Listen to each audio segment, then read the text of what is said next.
is everyone? How is everyone? Good.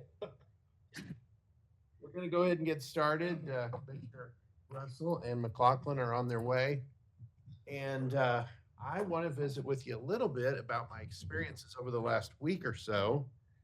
And then we're going to maybe take about half the time with that. And then they're going to talk a little bit about some commission things. And then we want to save time for questions. Okay. Who has been here before when I've talked about the National Association of Counties and what we do as a member county? Anybody? See Cheryl. Cheryl was there last week. Alan, is Alan in here? Alan was there. Okay, so I'm going to talk a little bit about that. As you know, Greene County is a member of the Missouri Association of Counties. Okay. And Missouri Association of Counties is all county office holders are involved in that. And Cheryl is actually our second VP right now. Next year she will be president-elect. And then the Missouri Association of Counties is a member as well of the National Association. And we've been a member for many years. The organization has been in existence for about 90 years.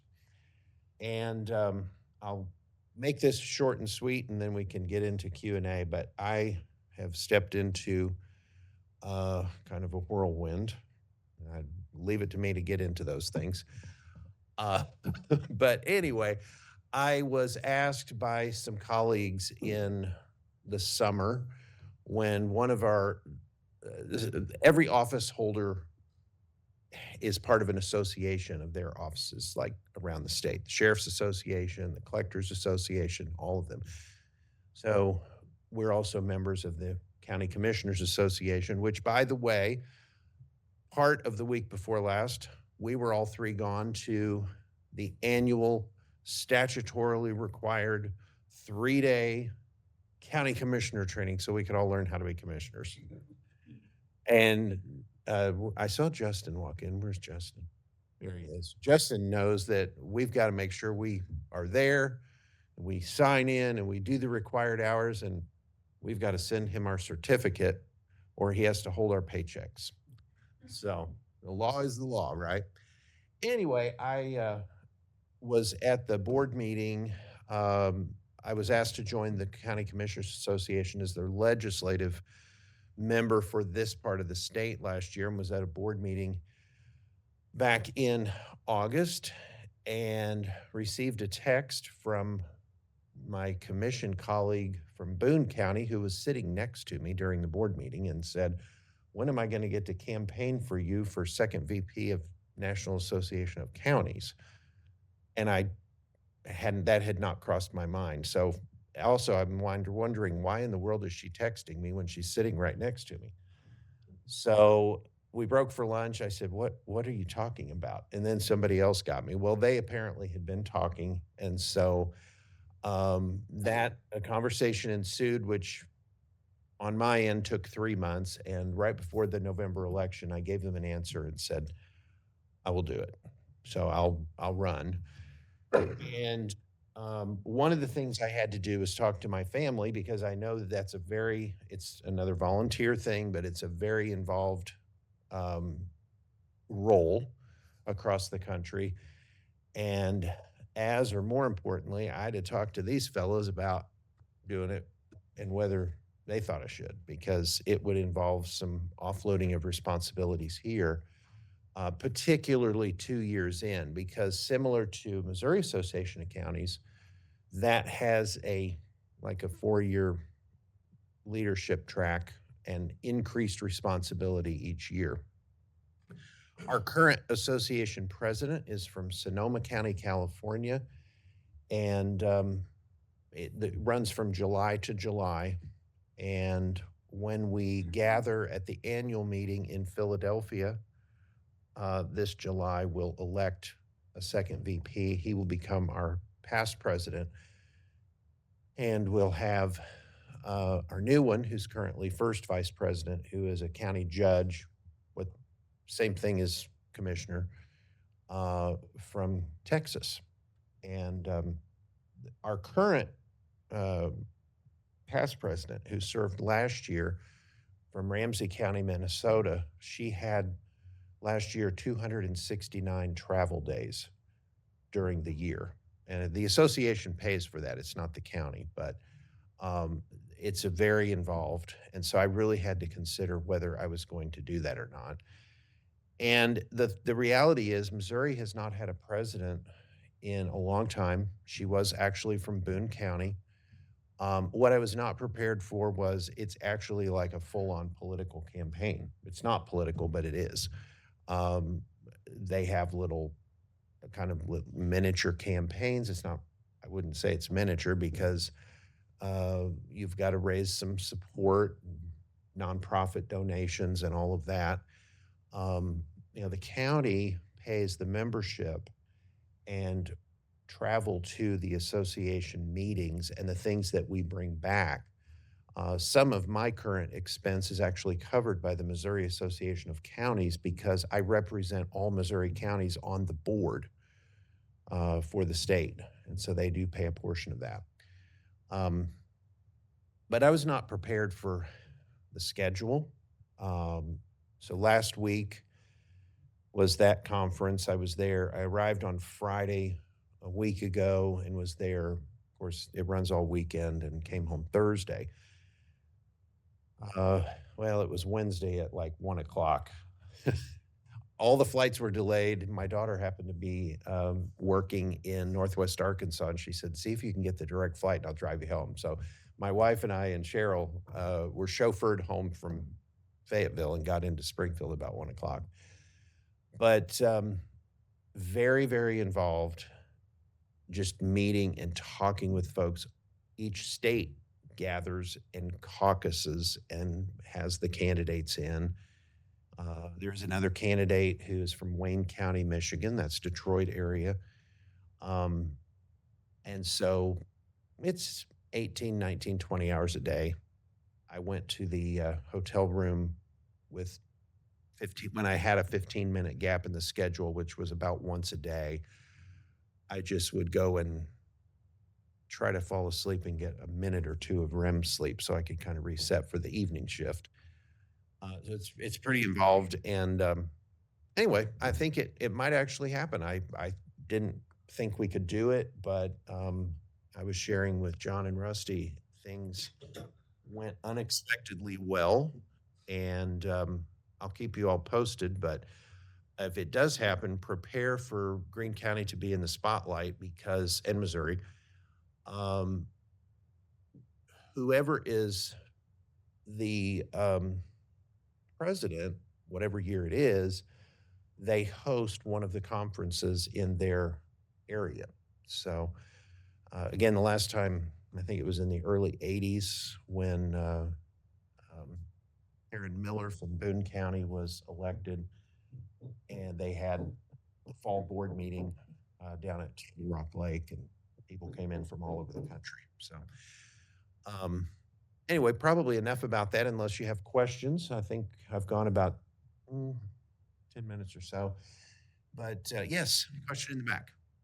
Sounds like it's a lot of, as you mentioned, it's a lot of work and a lot of expenditure, and maybe offloading on some of the responsibilities of the team members, which could be a good thing, as an educational thing. But what's the benefit to the county and the people of the county by you holding this seat? Is there any benefit, or is it just more of a nice thing? Well, so the real benefit to the county is what the organization avails us. And we get that really whether we're in leadership or not, but there is some influence that the county has on um, policy advocacy. Um, I give you kind of an example of some of the general things, whether I'm involved or not.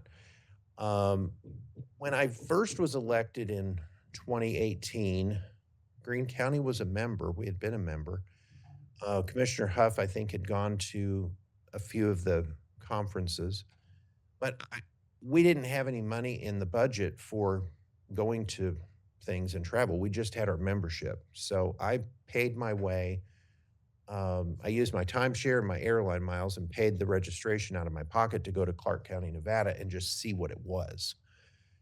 And I was totally impressed with what resources they provided counties.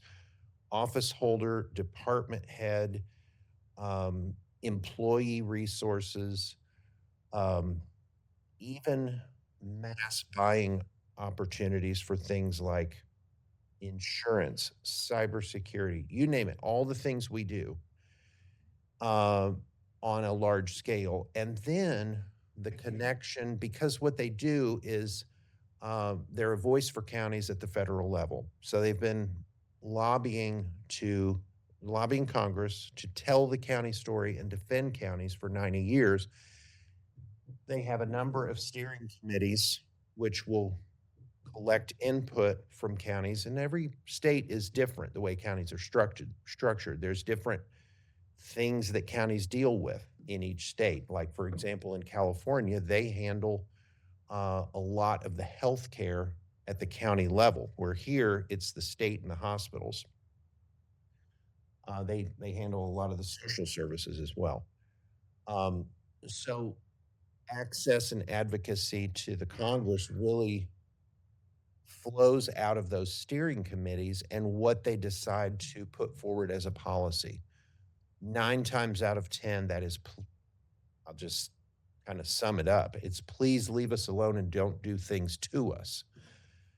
Um, then there is also the opportunity, just again with membership, to be able to access information that is provided from agencies, so counties know where to go to get it. That includes things like grants, things like when we went through ARPA and CARES, training on how to deal with it, and a funnel for um, explanation on things like reporting and all manner of things.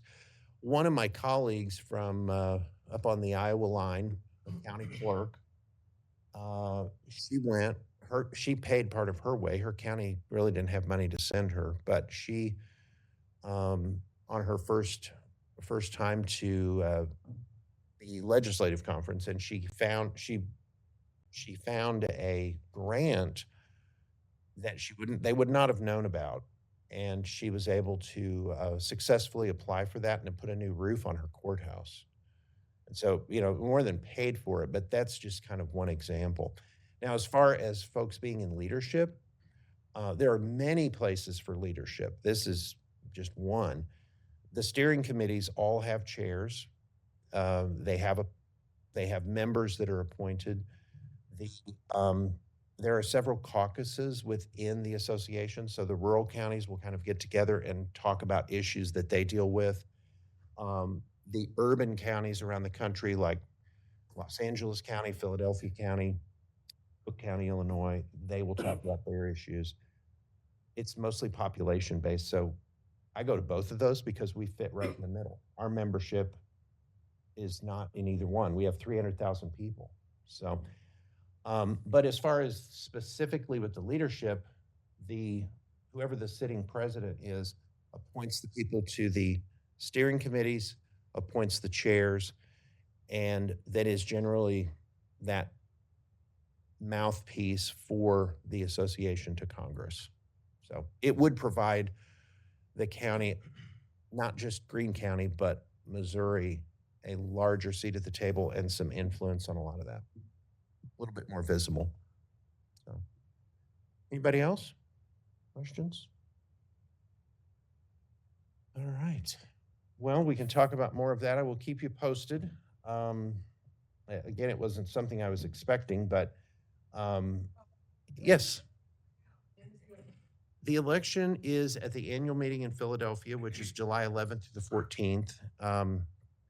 So I think we actually do that on the 14th. And just to give you a snapshot, the way they run that, each county gets a certain number of votes, and somebody from the county has to physically be there for the county to be able to vote. It's population based, so we get 5 votes. Most counties in our state get 1 vote. Kansas City and St. Louis get quite a few more. And they,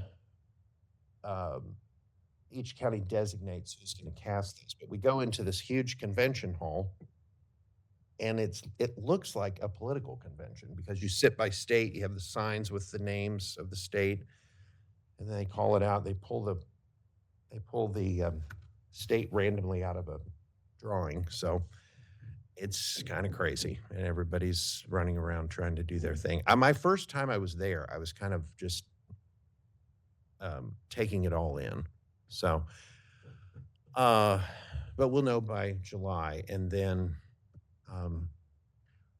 I was looking at our Missouri County Newsletter magazine, and if it does actually work out, then Cheryl and I will be, I think we'll overlap by like 6 months, but we would be in our state and national roles at the same time. So prepare to, I don't know, prepare to be involved. All right. Well, I want to have Commissioner Russell and McLaughlin come up and talk a little bit about things going on here. And we can all kind of share some of that. But John, you want to lead out, and then Sure. Rusty? Well, Bob, so good morning, everyone. Bob said that he entered a whirlwind. I can assure you if there's a whirlwind to be found, Bob is the one to find it. He continually finds them, but he really will be great at this if he's elected. As he mentioned, he was recruited for this. It's not something he was looking to do, and he was recruited by colleagues on both sides of the aisle. And I think that's telling because Bob is effective in what he does. And so I think it will be a great thing for Greene County if he is elected to this national position. Not only on the spotlight that Greene County will have, we can showcase some of the things we have going on here, but the advocacy and the seat at the table that Bob would potentially have at NACO. Some of the things that we have reached out to NACO in the past would be things like, hey, what do we do on this ARPA expenditure? How do we report this? The rental reimbursement program that Jeff spearheaded, reach out to NACO on that for clarification on things. Federal bridge program with highway. So there are several things that affect counties on an ongoing basis that NACO has a seat at the table. And just to give you an example of that seat at the table, many times I believe the president is the keynote speaker at the Washington gathering. So it would be a substantial feather in the cap of Greene County. So certainly going to do all we can to help Bob on that front. Bob mentioned we just came from CCAM. One of the best things I always get from CCAM is just sitting down with colleagues from different parts of the state. And I continue to be reminded how lucky we are here, that everyone is collaborative and wants to get along and wants to just serve the taxpayer and the citizen of Greene County, because so many times we hear stories where there's infighting between either the commission or different offices. And we just don't have that here because we're able to sit down and try to work things out and get along. So kudos to all of you for that approach as well. I'm going to touch on just a few things, and we'll make sure we leave enough time for some questions. As you all know, we finished the budget process up in January on a snow day. I think it was the 10th. Is that right, Jeff? Appreciate those that were able to make that happen on that snow day. But one of the priorities, as you all know, because you were instrumental in advocating for that, was focusing on employees, continuing to focus on employees as we've done here for many years. Since 2019, we've been able to increase COLA by 23%, plus an additional over 10% and steps for those that qualify for steps. And that's what we've heard from all of you in every single one of these budget meetings, is focus on the people of Greene County, make sure that we can retain the people that we have, and make sure that we can recruit the people that we need. Because the people that are working at Greene County are serving the citizen at a very high level, and we want to continue that. And so that was a focus of the budget. Just a couple quick things on highway. We've recently put two fairly large bridges out for bid, one much larger than the other. Farm Road 193 bridge, which is on the east side of the county, one that I get calls about on a regular basis because it washed out about a year ago. That just opened for bid about a month ago, and it's actually under construction now, a little bit over $600,000. That should be finished up in May of this year. And then a larger structure that's going to be realigned on Farm Road 17, which is on the far west side of the county. That's a little bit over $2 million project. Both of those projects came in under engineers' estimates, so we were thrilled with that. Both of those went to the same low bidder, which was Hartman Construction. I'm chair of OTO this year. Rusty's also on OTO. We've both served on that committee for the last 4 years as we advocate for transportation projects here in the county. The highway department is certainly very involved in OTO as well. One of the main things that I think all three of us are hearing about transportation, regionally transportation related, the past few months is the Sunshine Corridor. It's a MoDOT project, but we're still hearing a lot about it. They're scheduled to do a lot of safety improvements over the next year or so that would include a lot of medians down the middle. And so we've had a lot of residents and especially business owners in that corridor reach out to us concerned about that, what it's going to do to their businesses. So about a year ago, the commission did issue a letter to MoDOT to come to the table with those business owners to try to find a solution that would be collaborative, that would hopefully address both needs, address both safety needs as well as the needs of business owners, not to inhibit their flow of customers. So MoDOT did slow it down. They've since made some adjustments, all of which we've not had a chance to digest. Have said they were going to move forward, but then have pulled it back again. So we're waiting to see what MoDOT is going to do with that project. But just as an example, at 65 and Sunshine, there would be really medians all the way for probably a good half mile going both directions. So certainly something we are looking forward to see what MoDOT does with that. We do have two new directors since we last met in this room as far as the commission goes. We have a new purchasing director in Keelina Goldenberg, and I'm looking around, I'm not sure if she's here this morning, but Keelina comes to us from the city of Springfield, is doing a great job of heading up that department. She's been with us since mid-February. And then we also have Laura Fehrenbach in pretrial. She comes to us from probation and parole. So tremendous experience with both of these new directors. So hopefully have enjoyed working with them so far. One thing under purchasing I want to mention is the auction that we just had over at the old jail. There was a lot of equipment and bunks and things that we have tried several avenues to dispose of, and we're just not able to do that. No one really wanted it. So finally landed at an online auction service who took pictures of everything and then auctioned it online. I asked Chris last night, he thought that brought in around $50,000, half of which the county would keep, and then half of which would go to the auction service. So we're able to dispose of all of that.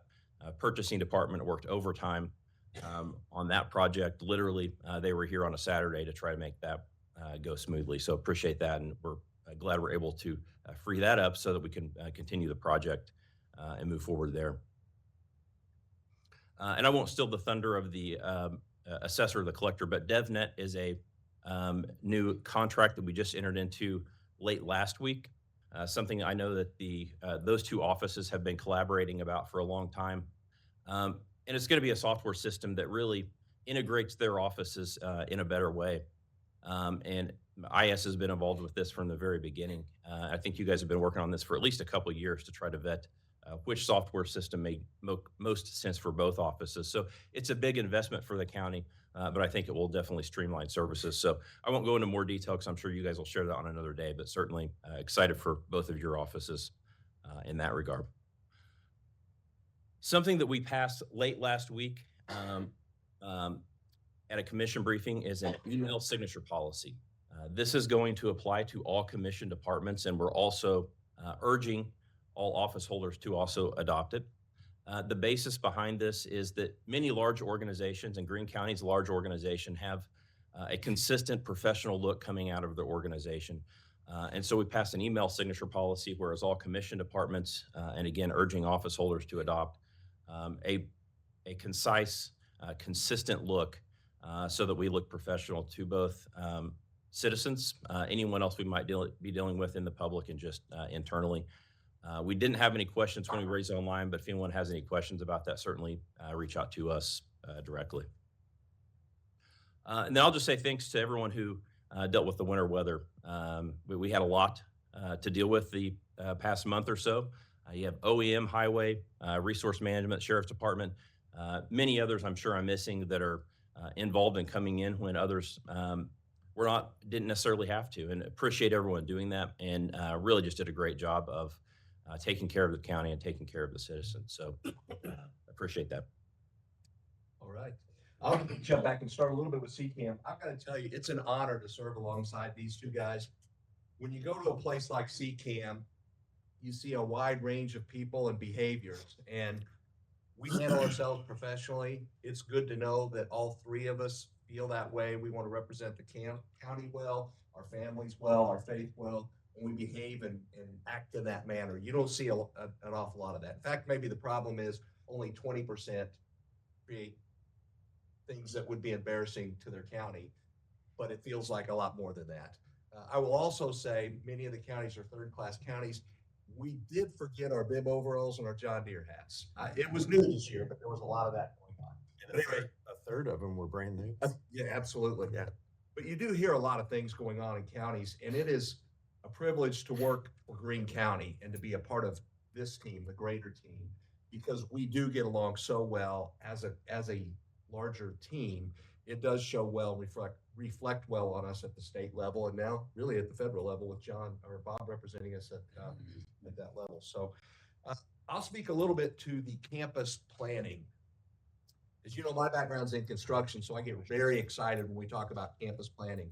We just approved, we haven't got signed contract yet, but they're getting it ready. We will soon. A contractor for the juvenile detention building, the former facility. As you know, several years ago, there were some doors kicked in, there were some problems. It became evident that we couldn't handle the violence of today's youth in that building. We moved them into the A-pod of the jail that had just been vacated, really out of necessity. But then the juvenile team came to us and said, well, here are some things we have to follow, and I'm not sure we can make that happen in this building. And we researched with our architects, how can we accomplish everything they need to meet the standards and still fit it in this building? And the reality was we just couldn't. So we went back and looked at the building, the other building that had been vacated now, and said, what can we do to make this building meet the security standards that we need so that we can hold really some oftentimes violent young teenagers and still meet the needs that juvenile holds to a very high standard. And really we're looked at a national level as a model for how to do things. So we found a way that we could do that. That's a great news. It saved money on the overall plan, and we will be having a contract come forward very soon. The contractor says that they can have, their projection is that they will complete the work in 120 days. That's a pretty bold projection. We're not holding them to that. We can't really hold them to that. But I'm just saying, very shortly, there'll be a great deal of work going on over there, and we will be moving the juvenile detention to that facility. I would like to say by the end of summer, definitely, they will be back in that facility, which will then make construction of the old jail much easier because there's some things we don't have to address anymore. We've got a vacant building and we can jump in there and make some things happen very rapidly there. Because as you know, that really is not the first domino. A lot of dominoes have already fallen, but that's the big domino that we need to work with, because when we get that building secured, then all the other pieces can move. We expect within 2 years that we will be back in this, which honestly, we really look forward to. It costs money to be where we're at. I think it's about $110,000 a year rent for that top floor. Well, it's a fine space. We prefer to be back in here with the rest of the team, and we will be here within a couple of years. We don't like being in the ivory tower. No, we joked about that. We said, well, actually it is an ivory tower, but the view's really neat for a time, and then afterwards it's just an office, and really we feel so disconnected. We don't feel disconnected because you guys do a great job of keeping us in the loop, but we would feel much better connected when we get back here at this end of the campus. So we're looking forward to that. The tip of the hat to these guys, Rob and Kevin, and really Dave too, because he's got a hand in what happens to get this campus moving. The bathrooms will be done in a month. Is that right? Men's restrooms? April? Honestly, one of the things when I would come to this building just as a citizen, You walk in the men's, I've not been in the women's restroom, don't intend to, but you walk in the men's restrooms and you think, this is gross. And it really was. I think it'll be something that the community will to rally behind and they'll notice and realize that it's a much needed improvement. So appreciate you guys diving into that. I hope the windows are going well for everybody. John and I just commented this morning, the windows and doors feels so quiet, feels so much better. Looking forward to see what our utility bill looks like, if it's improving, but I suspect that it is because it's more it's more airtight. It's not airtight, but it's as airtight as we can get. So anyway, great days ahead here on the campus, great days in the community. We do look forward to Bob's presence in Washington, D.C. One of the first things he said when he came back from NACO is, we need a grants writer. And we have transitioned, Skylar in our office is transitioning from working on the ARPA team to a grants writer. And I can tell you this, the first grant he wrote for that we got more than paid for his position. And that was one thing that Bob learned at NACO, that you will bring more money in than it will cost to hire that person. So it's those sorts of things that we look forward to him bringing back. And of course, the influence will have. It's who we know. What they say, it's not what you know, it's who you know. Well, it's actually both. but Meeting a lot of people. Bob knows a lot and he's learning to meet a lot more people. Well, I think we're at time, but, and we don't want to keep you, but does anybody have a burning question or two? Yes. On construction, do we have a website or an area for citizens that they can go to and see? I'm new, so I don't really know. That's a good question. Any ideas? You just Look at that. You know, we Good get, idea. look into that. we get good That's a great- ideas in yeah. here. That's why we are here. I like So that. I know, like MoDOT has a map that you can. go Yeah. to. I didn't know if you had anything similar. it might be kind of basic, but we can talk about that today and see if That's a there's a great way we idea. could just put something together. Like, this is going to be a big deal with the entrance, the courthouse being moved. People need to know where to go. I mean, we've put out press releases, but thank you. Yeah. Anybody else? Yeah, quick comment if I can. Representation in state organizations and national organizations are becoming more important than ever. Used to be the federal government that passed along a lot of program dollars to state, and in the states with big Mhm. state, a lot of people use that. But what we saw in the CARES, the Emergency Rental Association and ARPA, the federal government has learned that they can contract directly with larger counties like us and states. And they can pass down a lot of rules and more closely govern how those programs are spent. And as you've seen, there's a big push to shrink the federal government by quite a bit. So we're gonna see more and more programs passed down. And while CARES, ERA, and ARPA have all been very successful for communities, it's just that the dollars get down where they need to be. However, there's a large risk that every county takes on when we have to bring on the programs, because we have to do it right, or we're on the hook for mistakes. True. And so having those leadership positions at state and the national level helps protect counties. Because I'll tell you, ERA, we were done with the program money in 2.5 years, and yet we were done in May of 2023, everything budget finalized. I've been doing quarterly reporting since that time, just the same report every single time. They won't let us close out. And in that time, after our program was closed down, everything was done, they changed some rules and they added some things that had to be reported. We have to go back through and report all that stuff. So the federal government's going to come to rely more and more on counties for programs. And right now, these were all temporary programs. Read the last NACO newsletter. They had somebody from the Veterans Administration come speak. And one of the things that they were talking about, you can read between the lines and see that he's looking at shrinking the federal level, like the Veterans Administration, possibly having counties put together programs to permanently oversee mental health benefits. And while what we've done has been, one-time program, it could very easily turn into ongoing that counties are administrating money directly from the federal government. Still changing rules on a regular basis, so without people like Bob and Cheryl, we're really gonna be on the hook without a lot of protection. These guys stepping in and being an influence to help protect us. I appreciate that, Jeff. And I'll say real quick before we go, ERA and those other programs, like ARPA, those were kind of like training wheels. And I'll just remind everybody with Jeff's leadership, Greene County was actually recognized. I always forget, was it Washington Post or Wall Street Journal? I can't, one of those.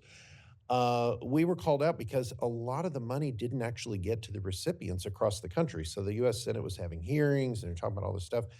And we were actually recognized in the press because we got all the money out and it went to its intended purpose. And it's because of folks like Jeff and the budget office and what you all do every day that we can deliver those services. Jeff's absolutely right too, because limited resources, an effort to streamline, and give you an idea of the inner workings of the, I'll use the word politics, but I don't mean Democrat or Republican. The inner workings of the politics of the National Association is all relationship. And what relationships you've built with other counties in other states. And I was invited to come in and speak to the California Association of Counties at their meeting, and there were a ton of people in there because they have a lot of counties. And it, like most states, there is kind of an urban and rural divide because the small counties, there are more of them, and they have totally different concerns and issues than the large urban centers. And I just threw out the concept of we have limited dollars. Is it maybe time to call for direct appropriation to counties? Because we had that trial run. We did really well. And when the federal government appropriates dollars to the states and then it trickles down, the state is allowed to keep a percentage of those dollars just for administrative purposes. So why are we doing that? Anyway, we'll keep you posted, but Jeff is right. And the other thing I would say is you don't have to be an office holder to be involved. So if you get on the NACO website, it's naco.org, and you see a steering committee that you might be interested in, let me know. Okay. Because there are all kinds of, just being on there, they do the Zoom meetings and they have people from all over the country. Just being involved in that to that degree, you can learn so much and you can offer so much. So I'm sorry we went over, but thank you all again for what you do, and keep it up. And thank you for the good idea. Yeah, we can hang out after. We didn't leave very Yeah. much time for questions. So appreciate everyone. Thank you.